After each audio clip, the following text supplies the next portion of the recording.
Hello.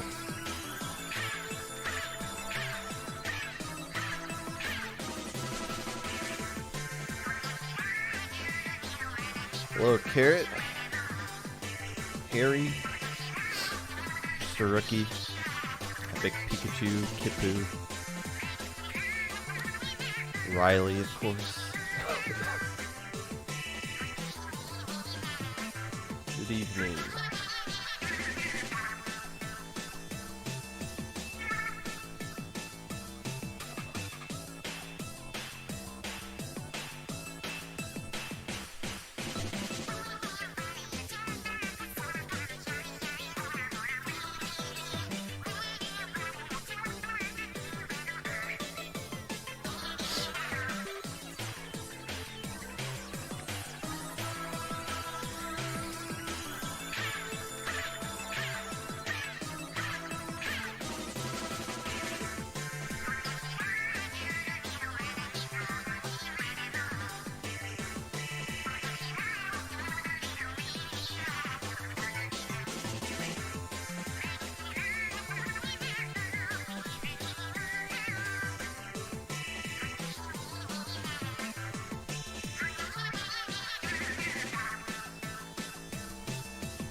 It is a bop, that's why I put it on.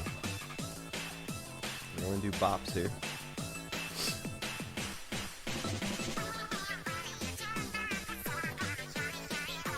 I quite often use this one for low ink recap episodes, actually.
Hello, Krusty Crew.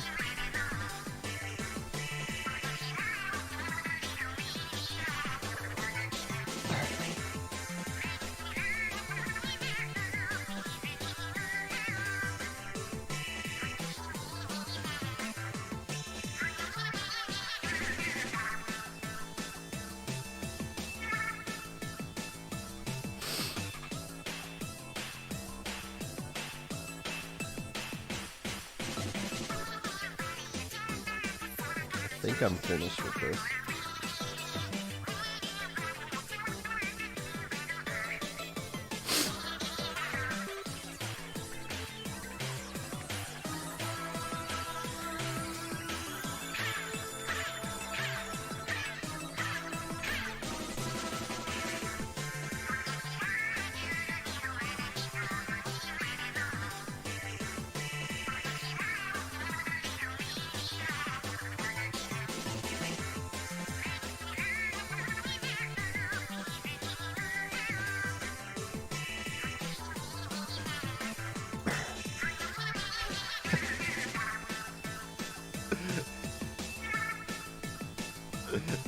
Yeah. I am still a flamingo in more ways than one. This is the Low Tide City volunteer shirt that they gave out. Actually.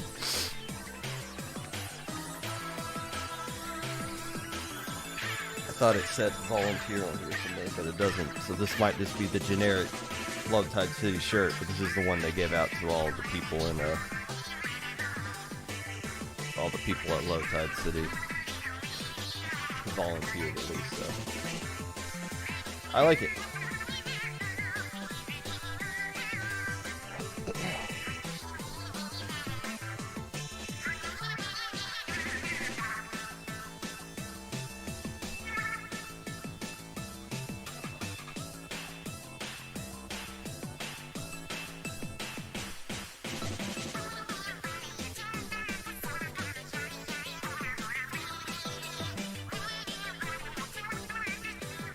Little splat, a little spool. It's comfy? I guess so.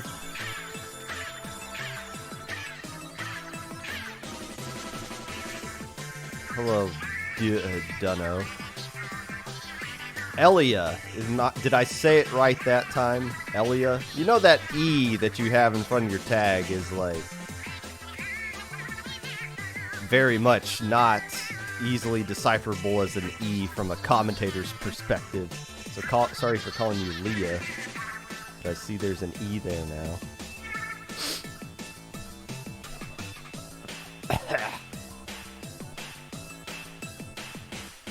Well, okay, you people who are saying your name is mispronounced incorrectly, you do realize your names are not actual words.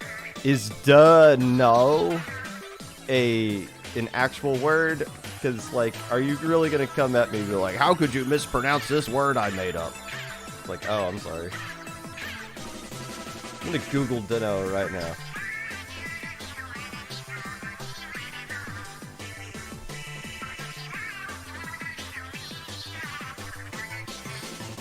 When I type that into Google, the first thing that comes up is twitch.tv. You are a Div 10 player. That is incorrect.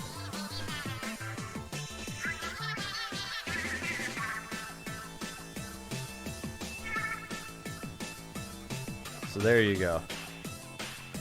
I mispronounced the word that you invented. Congratulations.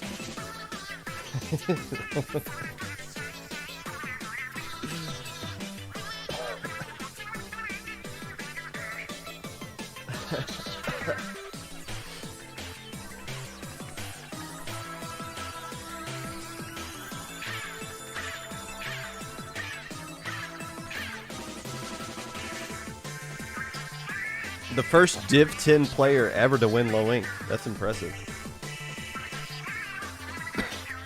Anything is possible. One shining moment. Anything's possible.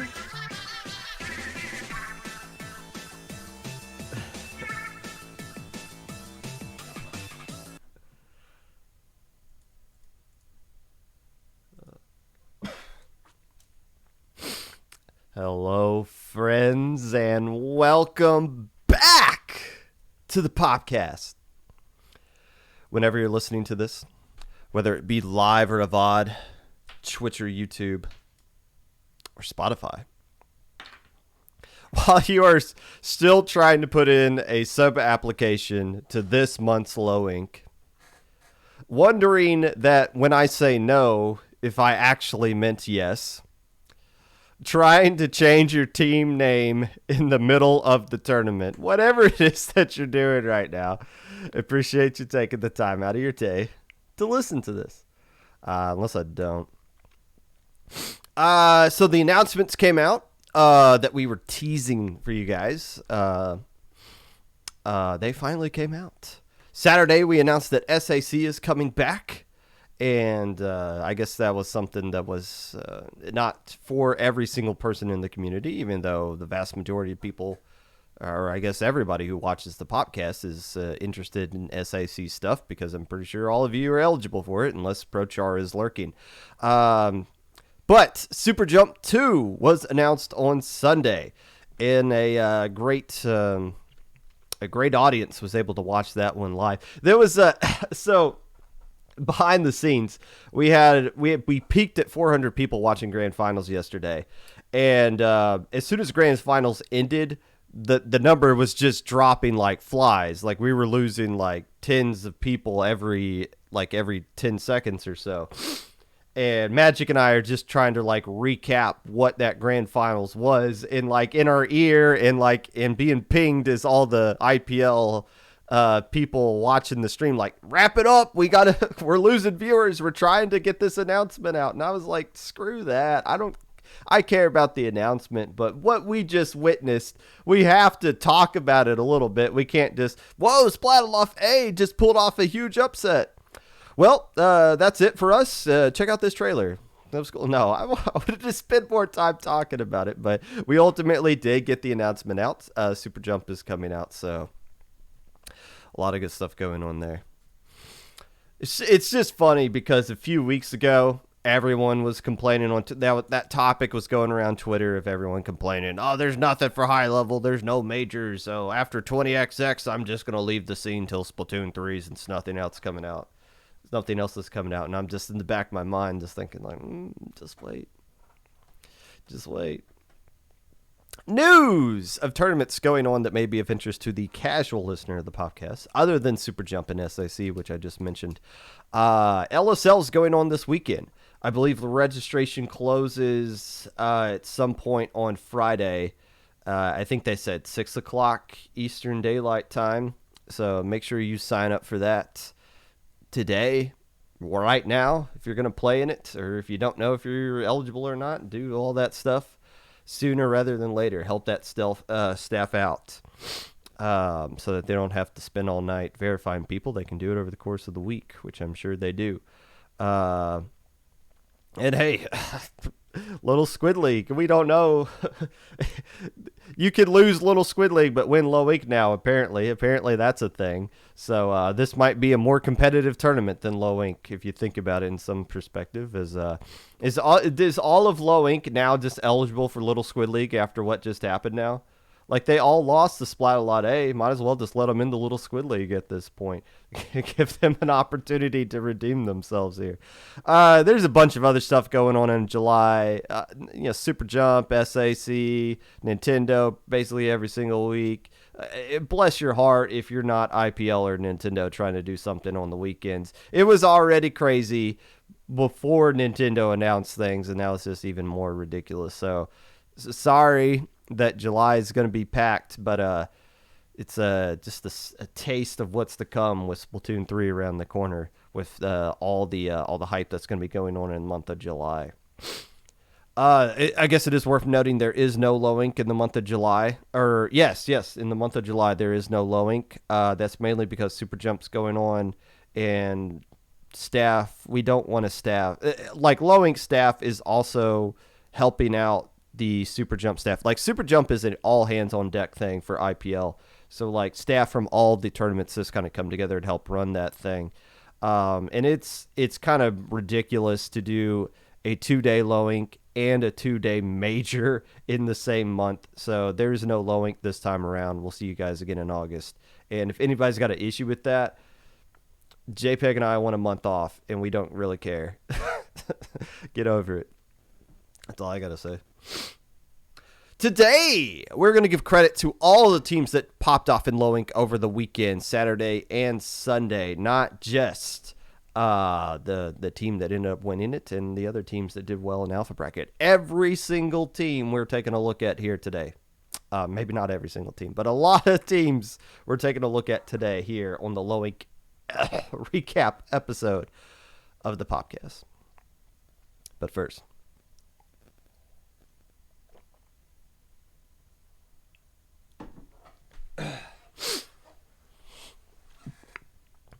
I love this. I love doing this. I love recapping Low Inks. I love talking about it for an hour. This is like The Popcast Low Ink Recap episodes are some of my favorite things to do that I don't get paid for. It's just so enjoyable. It's so much fun, and it's so easy. It's so easy to just talk about low ink the day after it happened, because every single time there's a low ink, there's always something that I could just spend more than an hour talking about if I really cared enough to do so.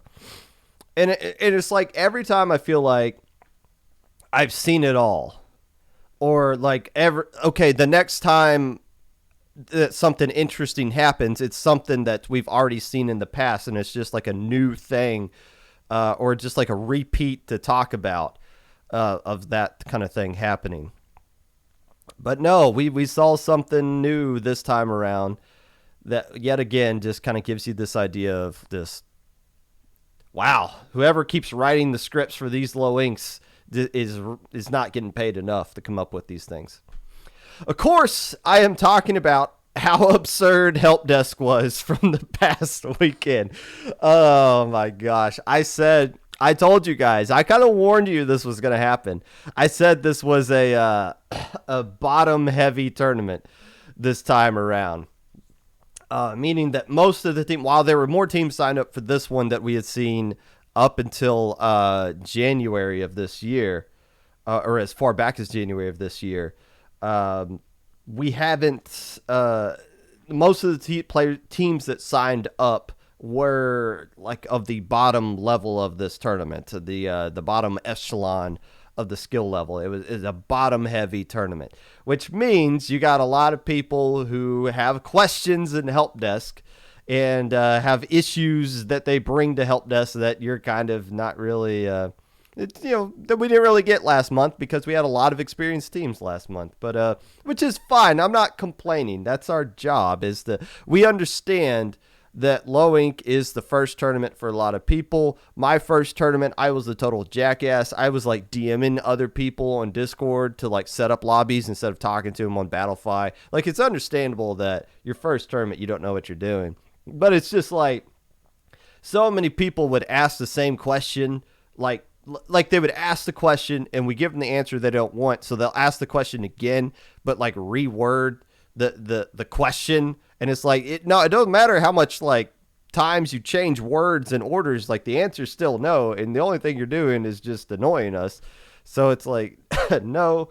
But you had some really bizarre things, and it's interesting that I've just realized the low ink help desk is just something apparently everybody takes a look at.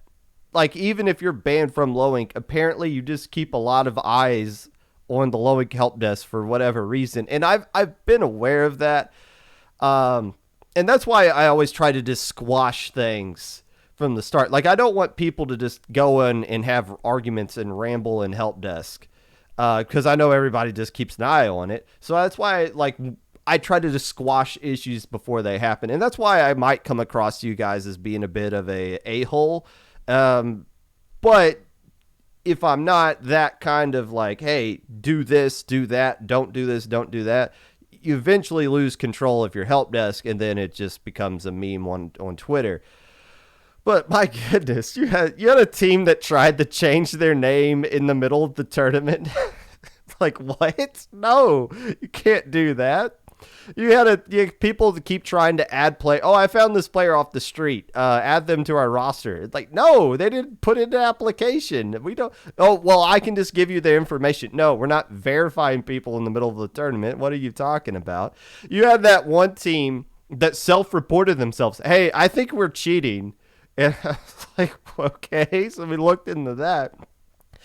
And yes, of course, you did have somebody who called me bro at one point, which is, look, it's fine. It's fine. They apologized to me. They DM'd me as well. We're all good.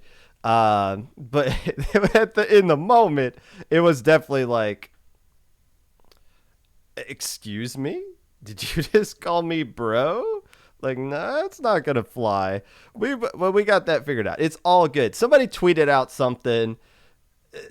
like Pop Guns fighting for his life in help desk. That's not the case at all. Absolutely not the case at all. That I was fighting for my life in help desk. You think that help desk is bad? You should pay attention to help desks that have high level teams in it. I'd rather deal with people that don't know how tournaments work than people that are just straight up thinking that they can just adapt any kind of rule they want to meet in whatever meeting they want. And when you tell them no, that's when they start abusing you, like TO abuse that we've kind of seen. So fighting for my life, no. Absolutely not. It was a smooth lowing. I will tell you guys one thing, though. That wasn't in help desk. That is absolutely hilarious. Maybe not for the teams involved, but I think it's incredible. So there's two Sunken Scroll teams, right? Sunken Scrolls 1 and Sunken Scrolls 2. Apparently, we had them in the different groups. Like, we separate them to make sure they're in different groups. The same thing with the Splatalots. A and F were in different groups. But they were hosting lobbies, and I think they were doing it without passwords. At one point, we had 3 teams in one lobby because one team, I guess, thought they were supposed to be playing Sunken Scrolls 1, but they just joined the Sunken Scrolls 2 lobby anyways and played a game with them. So we had 3 teams in a lobby, and they're like, why? There's this extra team here. We don't understand what's going on. So we had to like get everybody moved into the right lobby and get the games play. But this is, as far as I'm concerned, this is history right here. We had the first team ever to lose twice in the same round. If you want to think about it like that.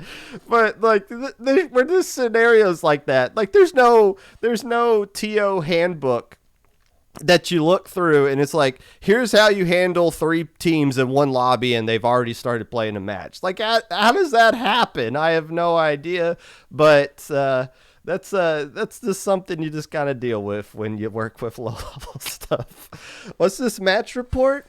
An illegal game is going on right now? Okay, interesting.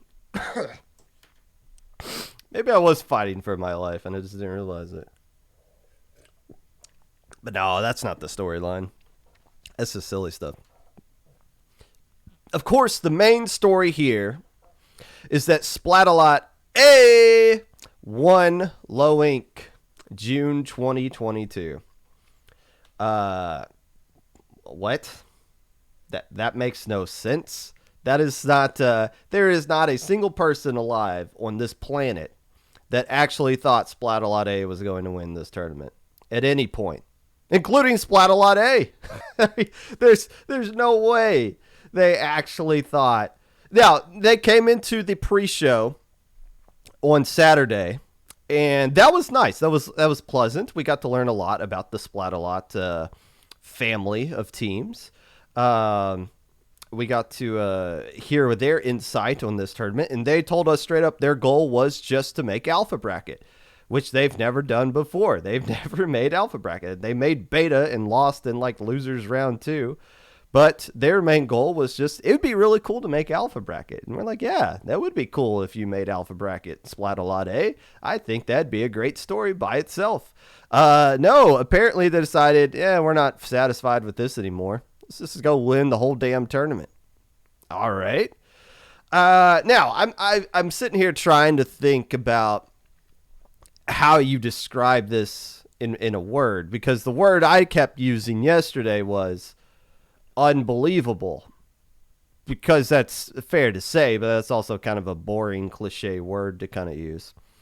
And the other word that kind of popped into my mind here was unprecedented. Like, this is something we've never seen before. Is it, though? Kind of. You think about it, we had a team win Alpha Bracket their first time ever making Alpha Bracket. They've been playing in Low Inc. several times, made a Beta Bracket here and there, and then 1 month, they just finally make Alpha Bracket, and then just sweep over and just steamroll everybody and just win the whole tournament. What team am I talking about? I'll give you guys 5 seconds to answer in the chat. The correct answer, of course, is the Sweepy Shields. Yes, Harry, who got it out as I was saying it. You win. Back in December, when they won Low Inc. as a Div 7 team out of nowhere. Pursuit does not count. Pursuit had not played in any Low Incs leading up to the one that they won. And then they just disappeared into the night right after they won it. Pursuit, I'm surprised you still remember that team. Good guess, though. But Splat-A-Lot A has done something that Sleeping Seals didn't, that makes Splat-A-Lot A's win even more miraculous. This is a LSL team 3 weeks ago. Splat-A-Lot A played in Little Squid League 20 3 weeks ago. They lost in a Game 5 to the Shadow Squids and then got put out in loser's bracket by Absolute Zero. Now, initially I thought this was the same exact roster, but I went back and looked into it. That is not the case. A couple of players did not play in that Little Squid League 20 that you saw play on action yesterday. Crow, who played in Low Inc. in April, was not even on the roster for the Little Squid League number 20. However, they had played in Low Inc. with this Splat-A-Lot A roster when they made beta bracket. The other player is Vic, the player who came back in grand finals and went 6-0. Vic did not lose a single game to the Yummy Stars yesterday. Vic, this is their first Low Inc. playing with Splat-A-Lot A. However, this is not the first time that Vic has played in Low Inc. Vic is formerly from Kraken Warriors and Spirit Incorporated. I believe we're like Div 5 teams way back in the day. So this is so there you go. That's really the only adjustment they made, because Crow has been playing with Splat-A-Lot A in Low Incs before, but they added one new player, a junior player, a very aggressive junior player, and all of a sudden that's the missing piece. It's interesting to think about that. In this game with 4 players, you just make one adjustment. And it's not one player that comes in and just dominates and carries. It's just one player that comes in and knows how to maximize everybody else around them. It's one player that lifts everybody up instead of one player just coming in and dropping 20 bombs and then everybody else is just along for the ride. Vic obviously was the missing piece. And clearly was the difference when they subbed out and then subbed back in later into the tournament. Not only that, being a quote-unquote Little Squid League team, this is they also accomplished something else that only one other team has ever done in the 2-day era. This is the 24th Low Inc. that we've had in the 2-day era that we're in right now. Only one other team, one Low Inc. going 4-2 during the Swiss stage. That team, Inkfluency, the second team that I ever correctly guessed to win Low Inc. To show you how often that doesn't happen. But yeah, Splat-A-Lot A, I had to go back and look at it. I didn't think about it, but yeah, they were 4-2 this time around in Swiss. Just the second time ever a team went 4-2 and went on to win Low Inc. So just another kind of feather to put in the cap of just like, wow, did they? It just makes it that much more even ridiculous that team won this tournament. So now you got to start and think about, how did this happen exactly? How did we get to this point to where you could not win Little Squid League, but you can reverse sweep. You can go on a 6-game run in grand finals and win the tournament. Like that can't be happening. That there's some issues here. So how did this happen? The first case that anybody's going to point to, when I keep saying that this was a bottom heavy tournament, you start saying, well, that means obviously that since there's not a lot of monsters there that could beat Splat-A-Lot A, that they just automatically got a free pass to win this tournament. Look at some of the teams that weren't in this tournament that are currently Low Inc. eligible. Of course, I'm not talking about Freelancing, Takoyaki, and GG Walsinit, who both got their Low Inc. band certificates this weekend, who both signed up. But here's teams that are Low Inc. eligible that weren't here. MyLag Paradise, Crimson Quake, Pain Bashers, I believe they disbanded. Blue Moon, Up the Ante. Pop Gun wasn't Squup the Squanty Plane. Yeah, they used Squiffer the whole time. They memed. Doesn't count. So Up the Ante. Squid Killers, and New Horizon. All 7 of those teams, traditional name brand alpha bracket teams, not here to this time around. However, here are the teams that Splat-A-Lot A did play against. First off, Eternal Frost.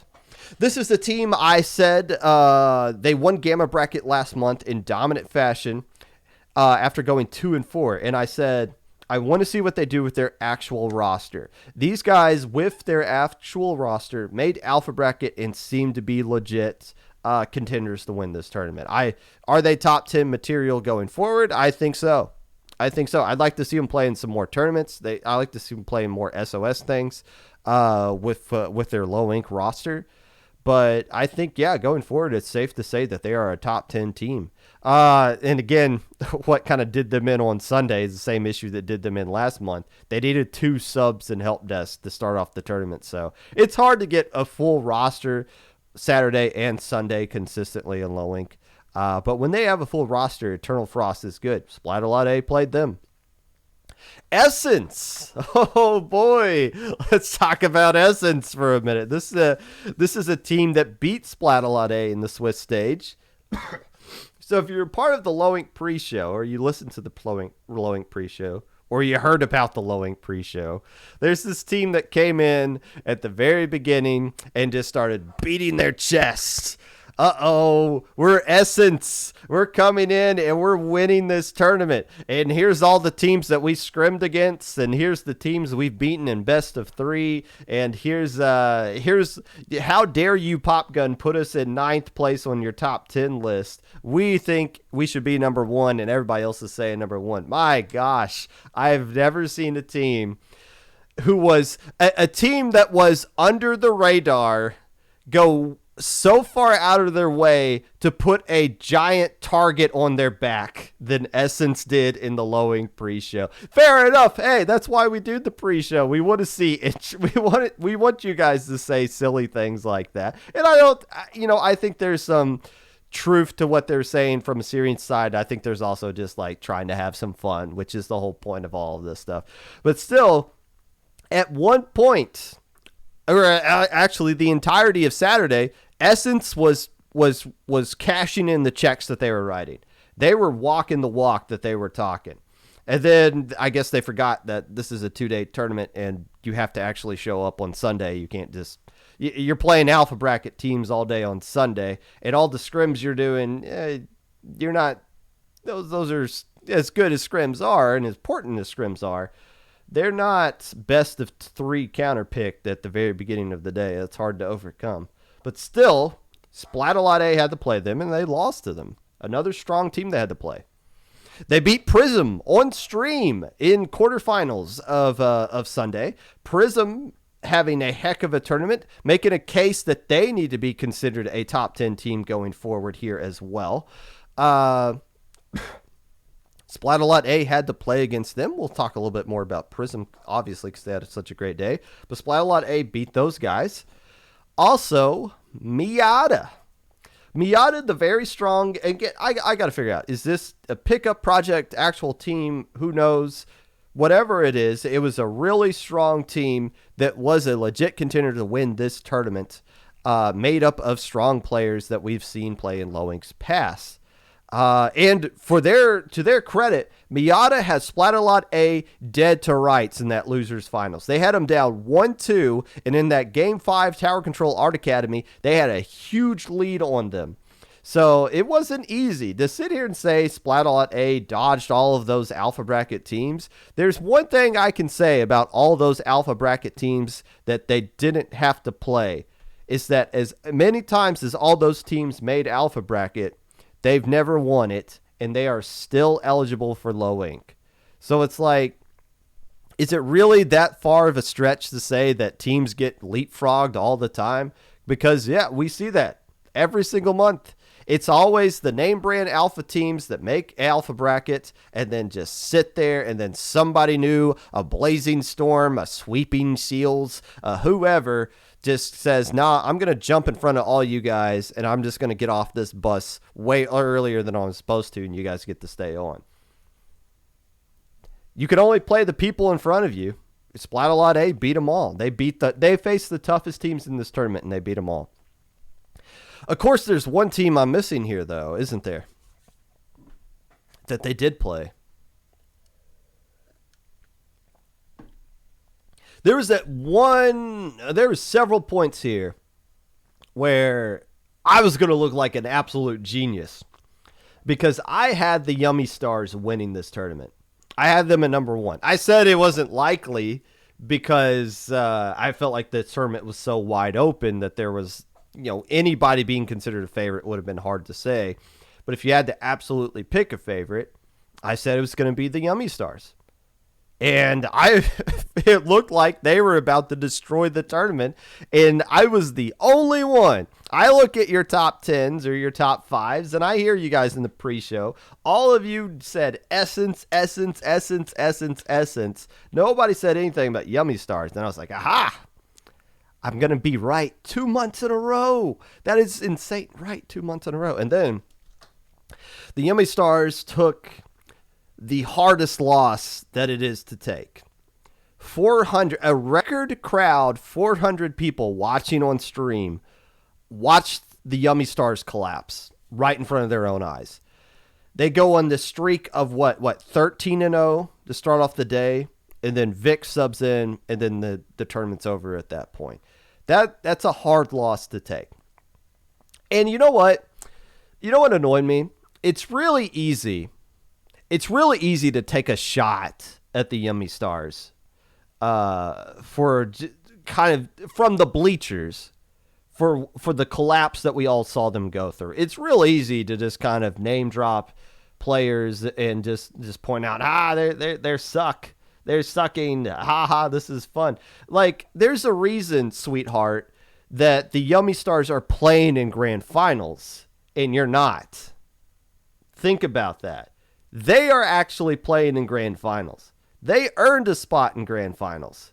You're sitting on your ass watching them play.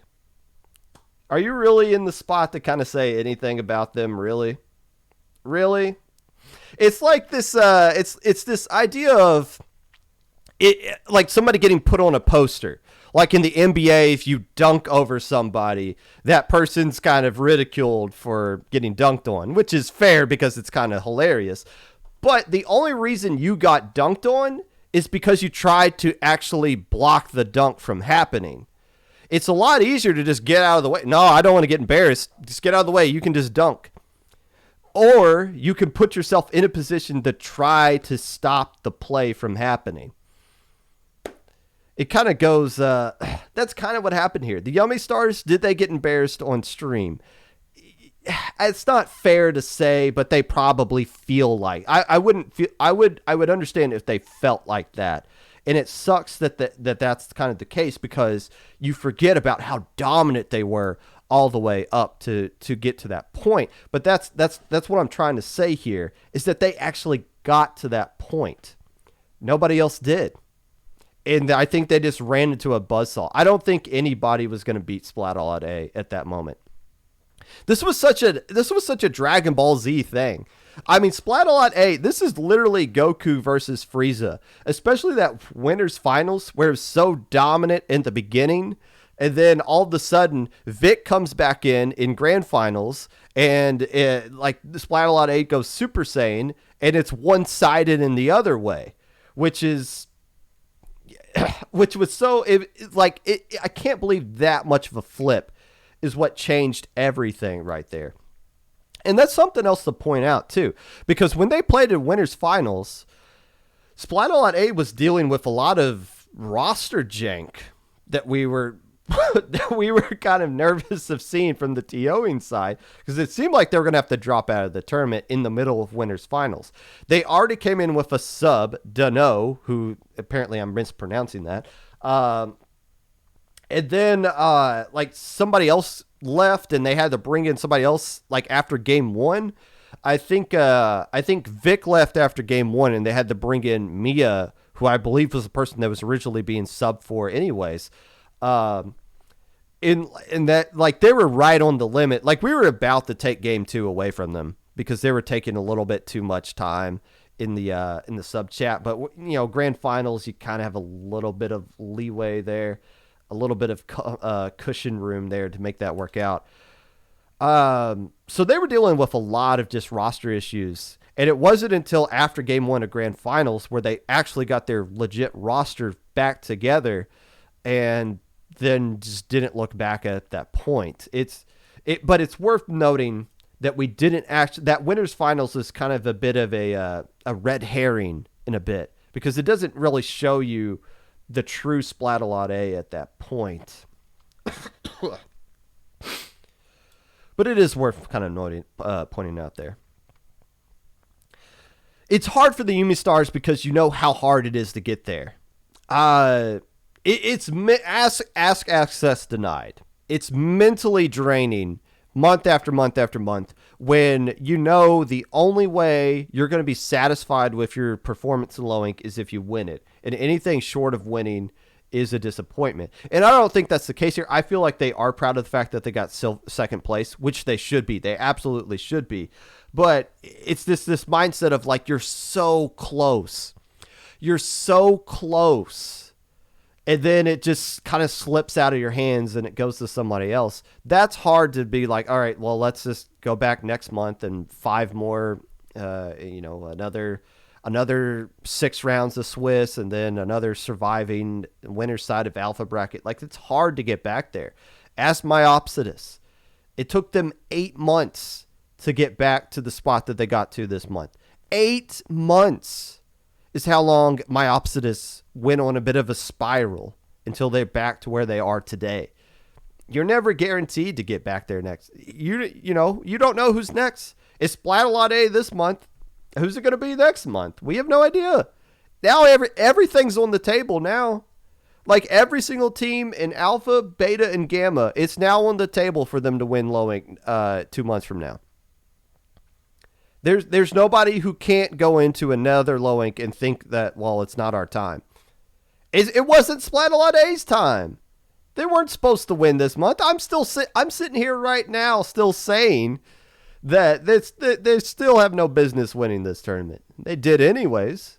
They just had the best Sunday that I think we've ever seen a team have, quite honestly. It just seemed like nobody was going to beat them. But for the Yummy Stars to run up against that buzzsaw, it's unfortunate for them. But personally, that's kind of a situation I root for. If they were to come back in the next low ink and win it, that's a fantastic story. That's a heck of a comeback story for them. And that's something I would personally root for. But for today, at the end of the day here, all those teams I mentioned that weren't there, that were here, all of them are still technically, as of today, low ink eligible. Splat-A-Lot A is not. That is impressive. Now, it is worth noting, because there is no low ink next month for Super Jump. There's only one low ink left with Splatoon 2 in mind. I wonder who else is going to be coming back. I wonder if Access Denied will come back, because we haven't seen them in several months. Will they try to make one last run at it for Splatoon 2? Or all those other teams I mentioned that couldn't make it, are they going to make that dive in August? One more month to say you won low ink in Splatoon 2. And maybe it's good that we're having this month off. The Yummy Stars need it for sure. I think some other teams in Alpha Bracket need it as well. But one more month to see who is going to be the final team. And with this month break that we have right now, it just adds even more hype into what the next one is going to be. And you just got to be thinking, how does it get more hype than this? And I'm just sitting here watching, thrilled that we are breaking viewership record after viewership record, month after month after month. And the bar has been set to 400 plus now for low ink. That is insane. Exciting times. What does this mean for the future of Splat-A-Lot A, though, and the other teams going on here that participate in this tournament? We'll get into that in a second. We got some other things to talk about first. We'll get into the weekly recap, and then we'll start going through Sunday and Saturday, and we'll go from Gamma, Beta to Alpha, and we'll close out with what the future is going to be for Splat-A-Lot A. But for right now, let's move on along. It is time for the weekly recap.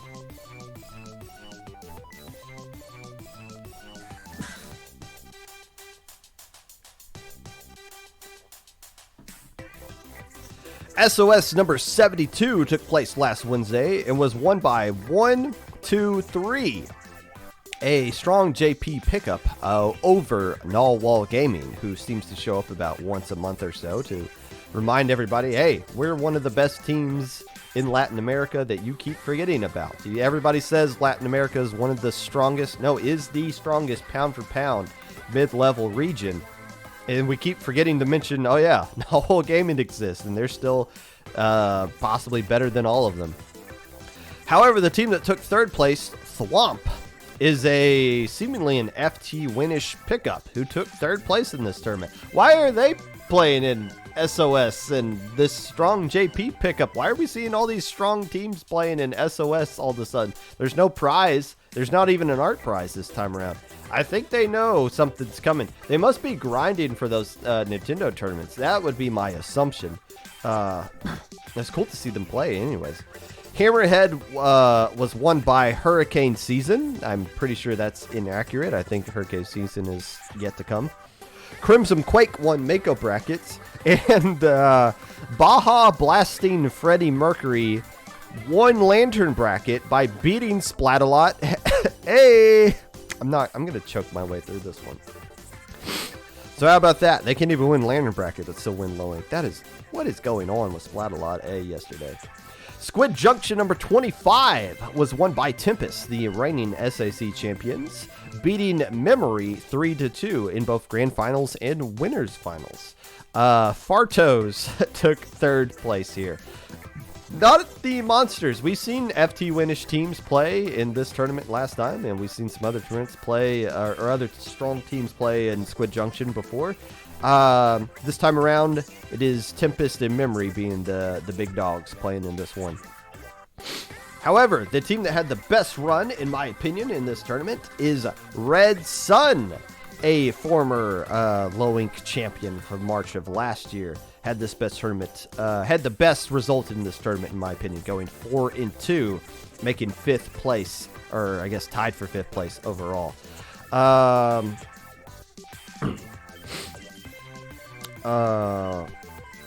Forgot what I was going to say with that. Red Sun did a good job. Oh, the only team to beat them was Fartos, the team that finished in third place. They beat them twice, and every win that Red Sun got was a sweep. That was what I was going to say right there. Friday Night Frenzy, week number 3, concluded on Friday directly after the podcast. Aquatic Vanguard swept the Pirates, Shiver Me Inklings 3-0. Acropora got an upset in my book over Crimson Quake 2-1. Right after I just put Crimson Quake above Acropora in my top 10. I was like, all right, well that's out the window now. Ink Bashers got a 2-1 win over the Jelly Squids, who've been doing a fantastic job, not going down quietly as the quote-unquote weakest team in this bracket here. Jelly Squids, who did play in this past Low Ink, deserves a little bit of credit here. The Jelly Squids got a really good win I'm about to read off for you guys. The last match here is INKD Inked. Got a 2-1 win over New Horizons. So, yes, New Horizons, another team that didn't play this month in Low Ink. Hopefully they play 2 months from now, because I really want to see what that team's going to be capable of as well. But, yeah, this tournament loaded with top 10 teams. 3 weeks down. The 4th week is coming right around the corner. Make sure you watch that on Friday.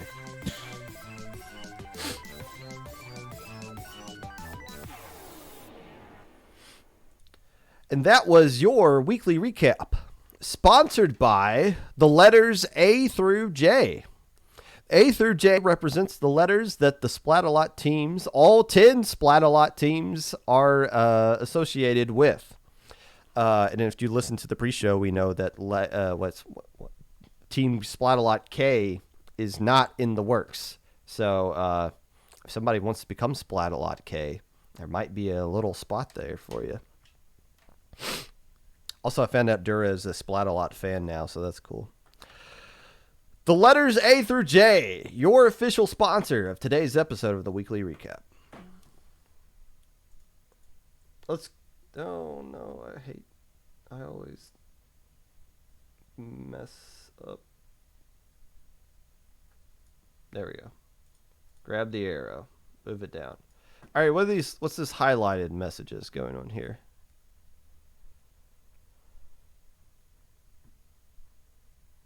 What did I miss? Myron said, was the Splat-A-Lot A versus Yume Stars set the match of the year? I personally put it over Lois and Access Night. No. No. I was going to talk about this a little bit later down this episode. I'll talk about it now. No. As good of a story as that match is, and it's a fantastic story, it might be the story of the year. Match of the year? No, it was not a good match.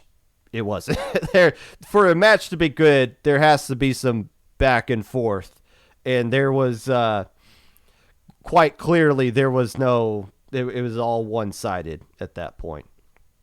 There is a match of the year candidate in here, though. And I'm not going to spoil it now. We'll talk about it later. But no, it's not even close to being, it's not going to be anywhere near, not even going to be an honorable mention.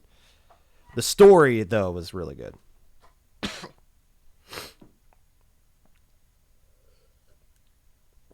Speaking of matches, let's talk about some matches that happened on Saturday.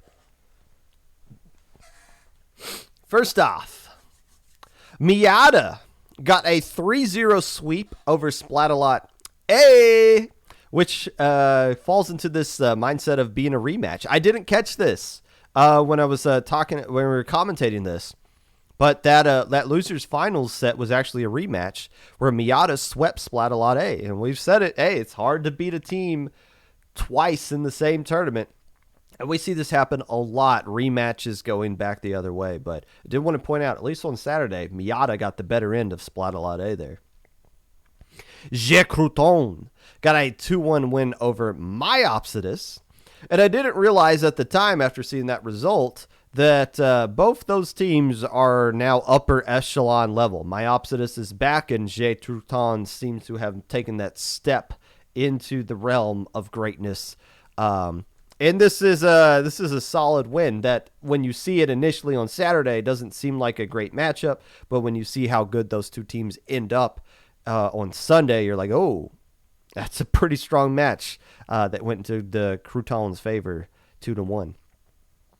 Prism got a 2-1 win over the Yume Stars. This was the only loss that Yume Stars took on Saturday. They went 5-1, and the only team that was able to beat them was Prism, which is impressive. Prism had a heck of a tournament this past weekend. We're going to be talking a lot more about them down the road, but Yume Stars, as dominant as they were, the only teams to beat them were Splat-A-Lot A and technically Prism when they beat them 2-1 on Saturday.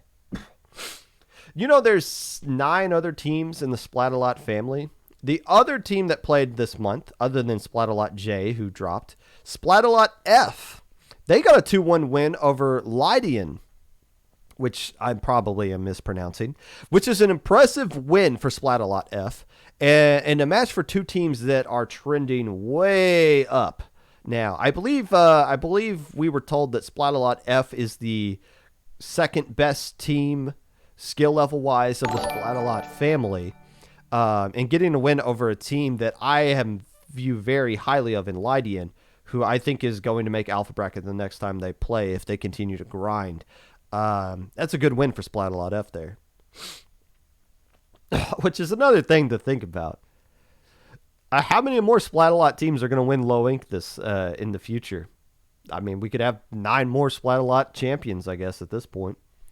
Essence got a 3-0 win over Gaylight during the Swiss stage. And this is where I felt like Essence was walking the walk that they were talking about here. Because Gaylight, a very strong team who's going to do, who we're going to talk about a lot later, was Daylight last month when they won Beta Bracket. And Essence swept them in the Swiss stage. Said, goodbye, we're going to win this group here, and you're going to be the first L. Or you're going to take your first L from us here. The statement win from Essence to kind of back up what they were saying in the pre-show there. I see you guys, at least for Saturday. Jelly Squids got a 2-1 win over Inked. And this is significant because this is a rematch of week 1 of Friday Night Frenzy, where INKD Inked got a 3-0 win over the Jelly Squids. What a difference 2 weeks make. Now you're getting swept by INKD, but in low ink, hey, now you're beating them 2-1.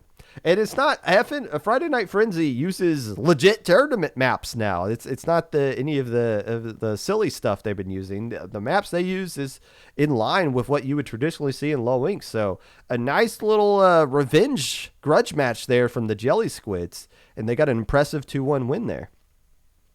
Infinity got a 2-1 win over Sommerzeit. A couple of EU teams matching up in a rare 2-1 result that was on stream. Swiss stream wasn't as competitive. That's on me. I did a bad job of picking some of these matches, but you want to like avoid the teams that you're making alpha bracket, but you're also like, I don't know how many of these teams are going to make alpha bracket, so it's hard to find those gym matches that you put on stream. But Infinity, my favorite team on the Popcast, got a 2-1 win over Sommerzeit, a team I've been talking about for a long time on the Popcast. There's no way I'm pronouncing this correctly. Leistrenskers, one of those German teams, got a 2-1 win over Squup the Squanny. So congratulations, Squup the Squanny. You played in low ink, you memed, and you kind of, well, maybe gave some wins to people who traditionally you might have beaten. It might have just kind of screwed up the tournament by beating other teams that are trying to play it seriously by going all Squiffer. So as a result now, this Leistenskers team got technically as a win against Up the Ante. Does that mean they're going to get banned from Little Squid League? Does that mean they're going to get a Ludi div better than what they normally would have gotten the next time? Are they going to use that on their results? They can. They technically can. Congratulations on that win there. The last match of note that I want to point out, Taste the Rainbow got a 2-1 win over Midnight Sun. This is the last match that we put on stream on Saturday, which we traditionally hold for the like a couple of teams that are like close enough in the standings to where, okay, if this team wins, they're making alpha. If this team lose, they're falling the beta. And we try to get some teams you may not know. So it's kind of like the end of the day on a great win for a team. It turns out, even though Taste Rainbow won this one, they still didn't make alpha bracket. So maybe just like math just kind of screwed them over there, but rip. Still a good match to have on stream regardless.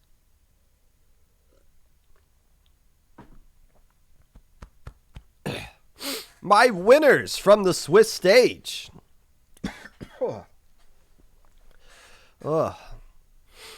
First, we got to talk about, I always start off with the team that goes undefeated and then the team that has the highest opponent win percentage. This time around, the undefeated team had the highest opponent win percentage, and that goes out to Essence, who went 6-0, even though one of those wins is from a bye in round 1.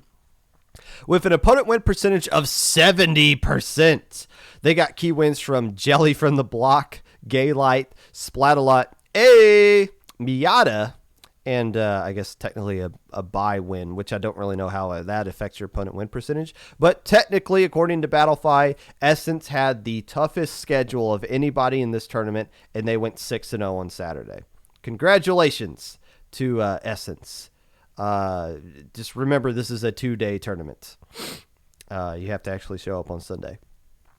Prism went 6-0 as well in the opposite group, getting key wins over Pufferfish Party, Eternal Frost, Taste the Rainbow, the Yume Stars, and Acropora. So Prism had a heck of a glow-up tournament for themselves. Several players on there, first time making alpha bracket. Secant has gone as far, I want to say, as 4th place for that like Cheez-Its pickup team several months ago. But Prism as an actual team did really well here, going 6-0. And I forget how they did in alpha bracket, but we'll take a look at that together in a minute. Splat-A-Lot F went 3-3 in this tournament with key wins over Lydian, Shark Reef, a former alpha bracket team from last month, and Neon Slick on stream. Splat-A-Lot F, I don't know if this is Splat-A-Lot F's first time making playing in low ink or not, but regardless, they made beta bracket there. It's hard to keep track of all these Splat-A-Lot teams, but this time around, F made beta bracket, and we'll be talking more about them in the future. Lydian went from 2-4 in the month of February to 4-2 this month around. Key wins over Catfish, Progression Blocked, Morbheads, and Solaris. A lot of players formerly of Power Inc. I feel like this team, is if they keep playing, they're going to be back to alpha bracket contention, which some of those players were when they were on Power Inc. I think highly of this team. We'll talk more about them because they popped off in beta as well. I'm experiencing this right now. A choking hazard. Went 4-2. Beta bracket is where these guys landed, as they traditionally make gamma brackets as OK Woomer. Key wins over Splat-A-Lot F, Marine Melody, Morbheads, and Progression Blocked. So a nice little glow up there for choking hazard. Eternal Frost technically had a glow up, even though they actually played with their legit roster this time around. 2-4 is what they went last month. 4-2 this time around. Territorial, Water Otters, Watercolor Junior, and Not Armor players all falling to Eternal Frost, who found their way into alpha bracket. Watercolor Junior, I said these guys were going to do beta or better. They one-upped it. They went to alpha bracket, which I guess is technically beta or better. 5-1 this time around. Key wins over Not Armor players, Midnight Sun, Pufferfish Party, Insquidius, and the Bamboo Dragons. Getting I believe, I forget what team they played. Oh, they played Pufferfish Party on stream. I feel bad. I forgot we did a comm switch, and the captain of Watercolors, who's banned from low ink, Jim, commentated their own team, and I don't want to do that. That's on me. I don't want to set up our commentators to seem like they're being biased, but it's hard not to be. I'm not saying Jim was biased in their commentary. I'm just saying I set that up, and that's on me. So if anybody's salty about that, you could put the L on me. I'll take the L for that one. But Watercolor Junior still went 5-1, made alpha bracket. Nicely done. Lemongrass went 4-2 with key wins over Sunset, the Coconut Kittens, Glitter Gel Pins, and the Boston Squid Party. Silver brackets of LSL is where this team played in 3 weeks ago, getting eliminated round 1 of silver bracket. Now they're going 4-2 and making beta bracket. Nice little result there for Lemongrass. Surf and Turf went 4-2 with a better personal win percentage than the team that finished in 9th place. They were tied with the same exact opponent win percentage as the team that finished in 9th, and they finished in 8th. But since they won more game threes that that seemingly had no impact on who won that actual set, it was the final tiebreaker that got Surf and Turf back consistently now into alpha bracket. Key wins over Lemongrass, Inkception, original name X. So Surf and Turf is now consistently making alpha bracket by hook or by crook. Eternal Oblivion went 4-2 in this tournament, with key wins over Puzzle and Dragons, Glitter Gel Pins, and Infinity.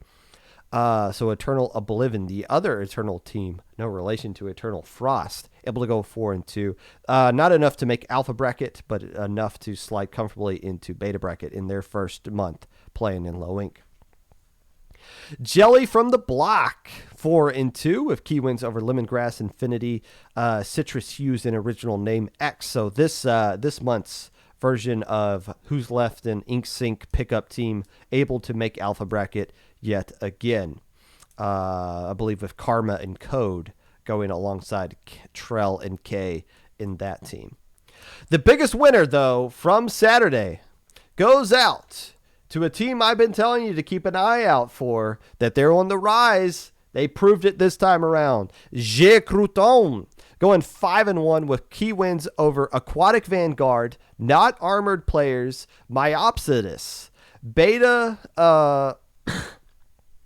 going from beta bracket last month to a very strong placement in alpha bracket this time around. The best team, the team that got the best result from Saturday, in my opinion, goes out to G. Crouton. Very nicely done. Let's look at the brackets and call it a day. Gamma. Screen transition.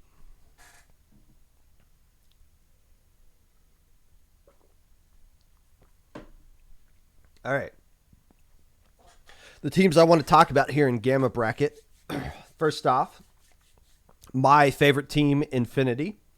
And if you're wondering why they're my favorite team, it's because they didn't do what other teams have been doing in making new skill cap tournaments that aren't helping anything. Instead, this low-level team made an open invite tournament that got a lot of really strong teams that played in it, and hopefully they do it again. So they attempted it, and it was successful. They deserve a lot of credit, so I'm going to praise them every single time I get the opportunity to do so. Here is the number 1 seed. Swept Inception, got rid of the Bamboo Dragons, got swept out by the Coconut Kittens, and then dealt Boston Squid Party and L here, taking 4th place in Gamma Bracket. So a very nice run here for Infinity, who I believe has made Beta Bracket before. But regardless, last month they were in Gamma and they didn't do well at all. So it's a good progression here. They showed up ready to go on Sunday and had a really good result. Morb Heads is the team that made the deep run in losers bracket this time around after losing in round 1 to the Night Logic. They went on the run against Insquidious, Shark Reef, former alpha bracket team. That's a really good win for them. Sommer Zeit before losing to the team that took 2nd place in Night Logic. So Morb Heads is the official losers bracket run team of the week here for Gamma brackets. And Boston Squid Party. I want to talk about these guys for a minute. Got a win here before getting swept by the Night Logic, and then got another couple of wins here in losers bracket. The reason I want to talk about Boston Squid Party, this is my pick to win Little Squid League this upcoming weekend. I'll call it right now. I wanted to put them on stream again because we haven't put them on in a couple of months, but I didn't see a matchup that made sense for the rounds that we were streaming the group that they were in. We try to do 3 of Group A and 3 of Group B in alternate order. But they're my pick. I'm calling it right now. I'm going to pick Boston Squid Party to win Little Squid League. I haven't looked at everybody that signed up for it. But usually when I go out on a limb and say somebody's going to win Little Squid League, they usually do. Team name guys, please. It was the last time that happened. But I'm calling it now. Boston Squid Party is going to win Little Squid League. The teams that made grand finals here, the Night Logic.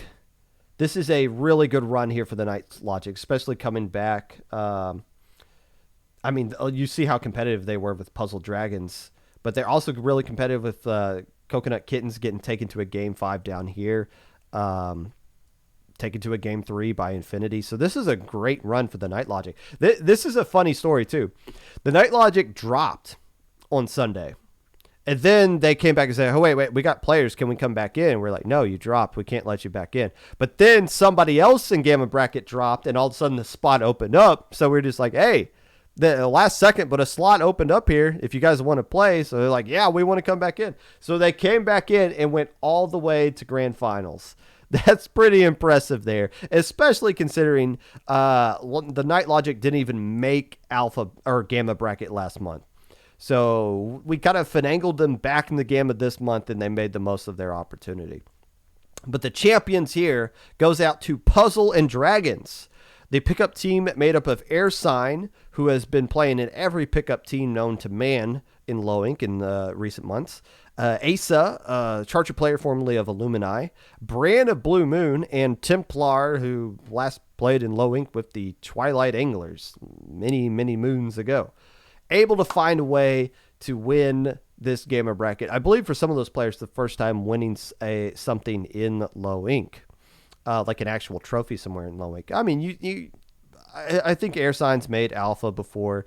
Aces definitely made alpha before. Brand was in alpha bracket last month with Blue Moon. So it's good to see these guys. It wasn't easy for them. Obviously, they got taken to a deciding game 3 sets in a row leading up to their sweep of Coconut Kittens, and then also got taken to a game 5 as well. They clutched it out 4 times in a row in a do-or-die game. That's impressive, Puzzle Dragons. And even though it's just a pickup team, for those players, that's something to be really proud of and to enjoy. It's definitely a fun way to go through a tournament. Stressful. Hidden Radiance of the Twilight had a very bad low ink LeMayo. It happens. It happens. Doesn't mean you can't do better next time. Herbert did play in this low ink, right? Like, didn't you get thrown onto a roster at some point? I forget which team. I remember seeing you somewhere. Moving along to beta. Jelly Squids, that's right. I remember seeing your name come across the verification. I just forgot what team you got attached to there. Looking at beta bracket. First off, we'll talk about Splat-A-Lot F. Coming in here as the number 16 seed. I think they technically qualified for... Did they qualify for Gamma or Beta, or did they get slid up there because some other people dropped? I can't remember, but they're the number 16 seed here. And as you know, being the number 16 seed is the best possible scenario that you can be in Beta bracket, because you almost always destroyed the number 1 seed. So they got the win there, then lost the downfall, but then got a win down here in losers bracket. So a couple of wins here for Splat-A-Lot F, who apparently got moved up because of a drop and weren't supposed to be in there, but able to do some damage anyways. Hats off to Splat-A-Lot F. Then the All Might meme.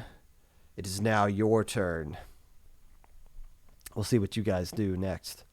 You got a lot to live up for now. Splat-A-Lot name holds a lot of weight to it now. Everybody's going to be gunning for Splat-A-Lot F. Everybody's going to be trying to destroy Splat-A-Lot F now just because they got that name.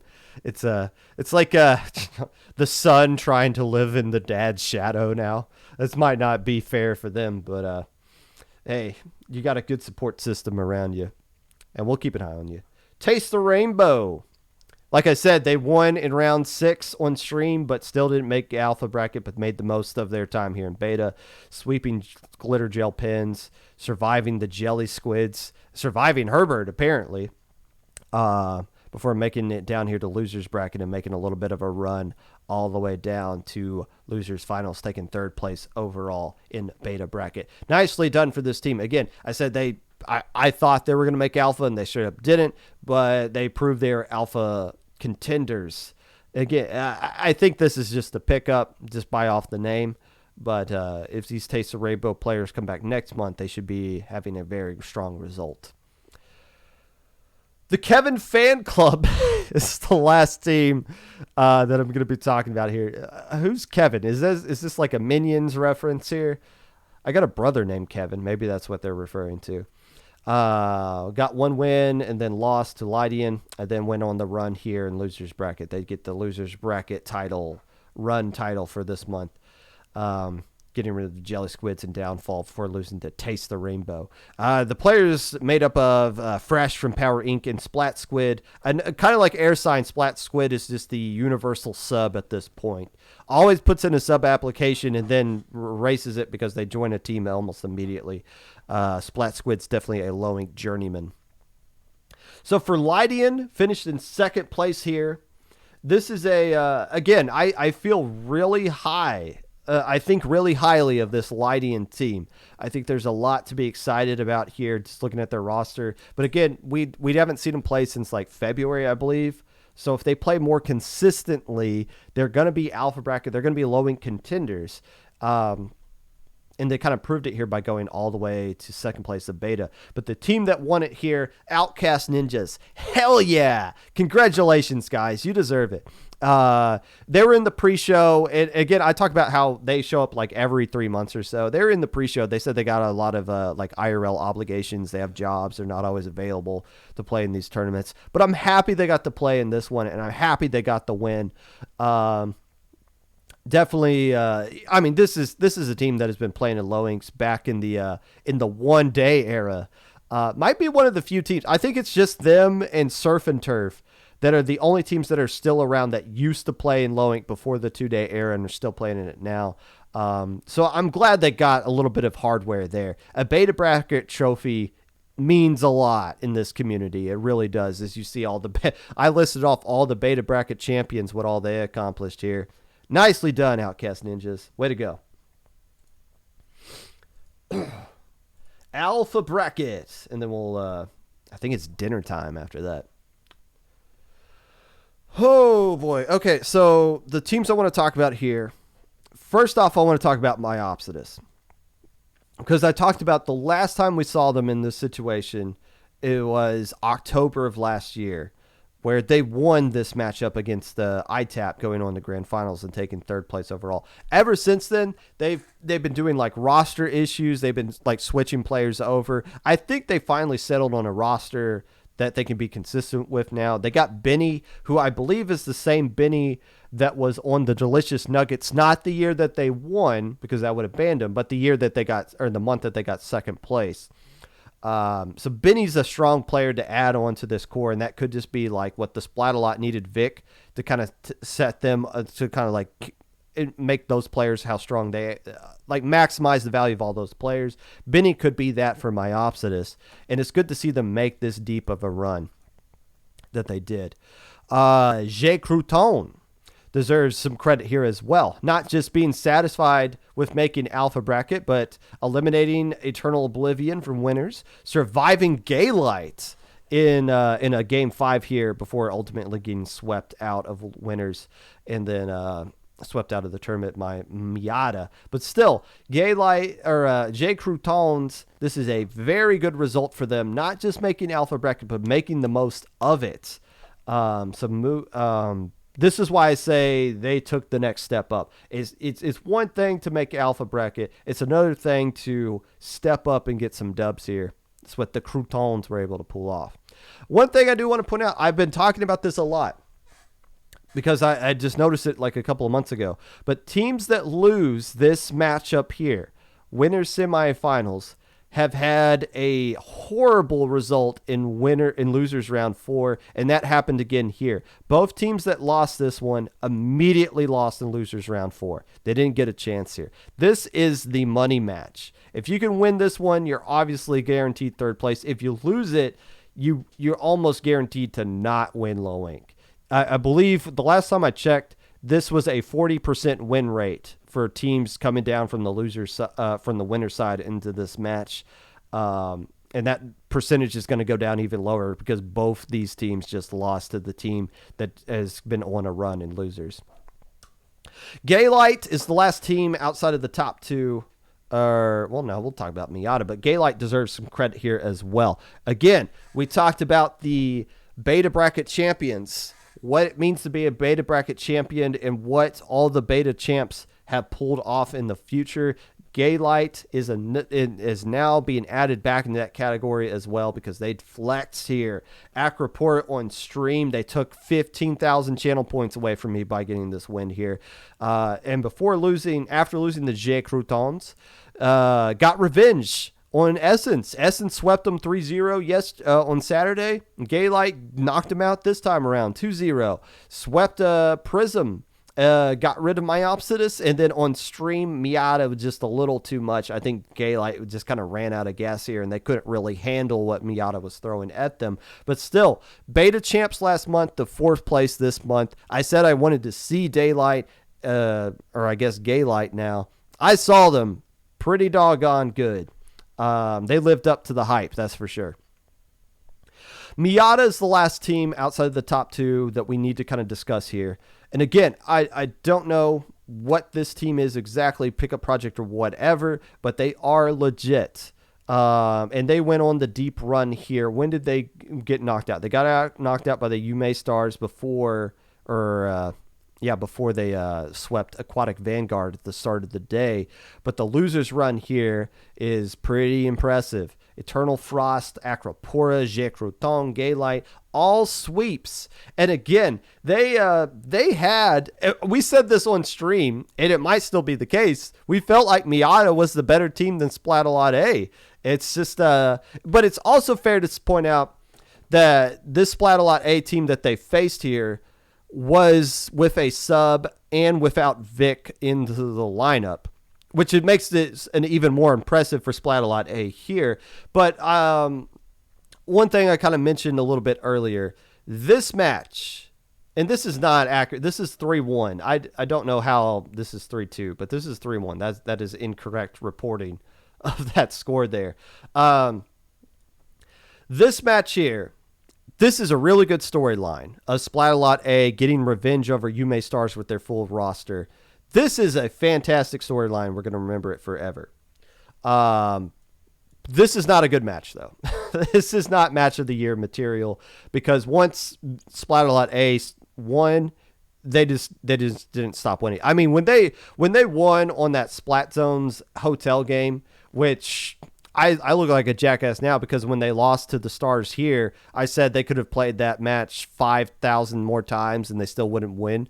There's still no reason Splat-A-Lot A should beat the Yume Stars on the hotel with the comp that they use. But after they did that, it was just like, all right, this is getting ugly. This isn't, at some point it stops being an upset and it just starts getting ugly. And you're just like, we just need to give out the trophy now, because this is not pretty anymore.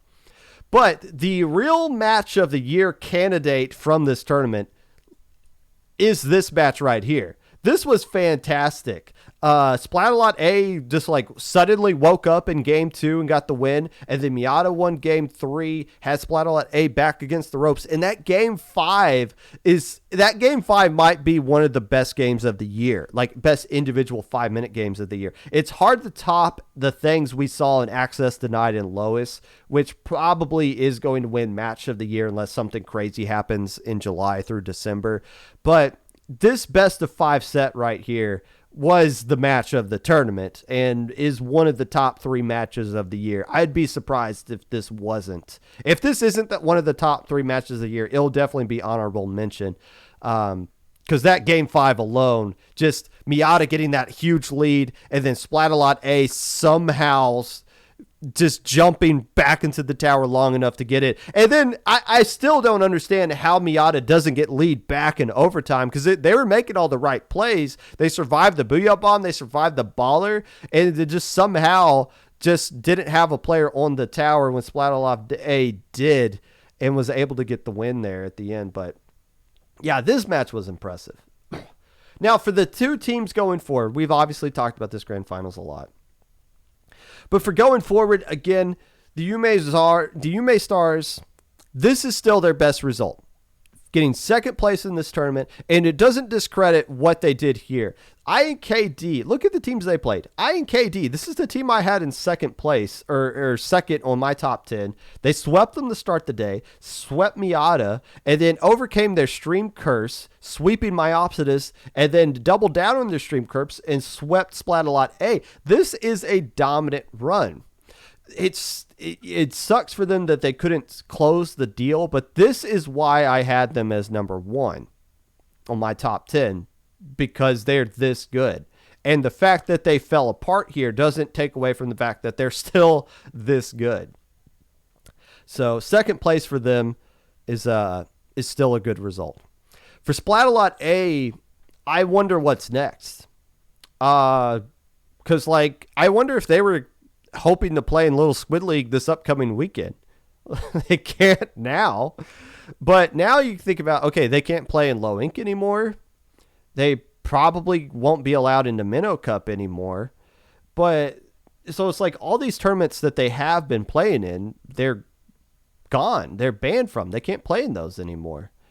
And I wonder if this is too much too soon. because now it's just, get into SAC and kind of grind from there. But SAC is a lot tougher than what it used to be in the past.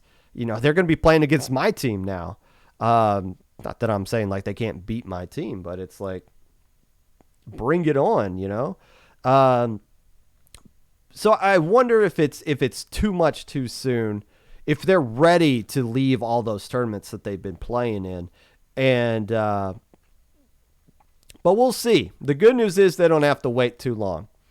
The good news is that we get to see almost immediately, if they choose to play an SAC or any other tournaments coming up, super jumps, things like that, what their future is like. But for now, that's going to do it for this episode of the Popcast. I can't believe it that we found something new to talk about, a brand new storyline to talk about. And that's just Low Ink. It's just such a freaking fun tournament to watch. And honestly, I'm glad I'm banned from it, because I think playing through Low Ink in the 2-day system is probably one of the most stressful things you can possibly do in this scene. I mean, to get to grand finals with 400 people watching you now, like that's the standard now that we want to get back to. That's hard. That's tough. It's tough to win a Low Ink. It's really tough. But to sit here back and watch it and talk about it and commentate it, that's easy. That's really easy to do. If you'd like to be a part of the Popcast in any way, feel free to reach out to my socials below. Twitter at Mr_Popgun, to Discord Popgun #5882, YouTube at 25Popgun, Twitch at Popgun25, Anchor.fm/Popgun, TikTok at Mr_Popgun. Let's find somebody to raid right quick.